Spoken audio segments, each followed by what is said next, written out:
আসসালামু আলাইকুম। আপনি সবাই কেমন আছেন? আমিও আল্লাহর রহমতে ভালো আছি। আমার ভিডিওটি কাছে কিংবা দূরে, দেশ কিংবা দেশের বাহিরে যারা দেখছেন তাদেরকে অসংখ্য ধন্যবাদ। এদিকে মিষ্টি কুমড়া শাক ভাজি করে নিচ্ছি।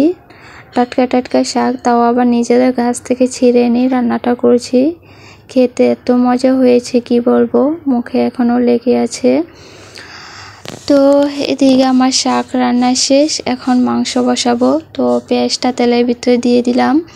আমার ভিডিওটি যদি ইউটিউব চ্যানেল থেকে দেখে থাকেন প্লিজ সাবস্ক্রাইব করে পাশে থাকবেন। আর পুরাতন আপু ভাইদেরকে অসংখ্য ধন্যবাদ। যদি ফেসবুক পেজ থেকে দেখে থাকেন ফলো দিয়ে পাশে থাকবেন। মাংসের ভিতরে যত মশলা লাগে সব মশলা দিয়ে দিলাম একের পর এক। তো মশলাটা ভালোভাবে এখন কষিয়ে নিব। তো আলুটা দিয়ে দিলাম, যেহেতু ব্রয়লার মুরগি আলু আর মাংস একসাথে দিয়ে রান্নাটা করে নিব আর কি।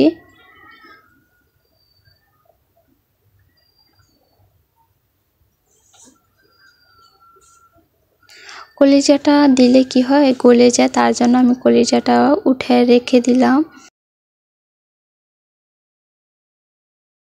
তো মাংসটা ভালোভাবে কষিয়ে নিব।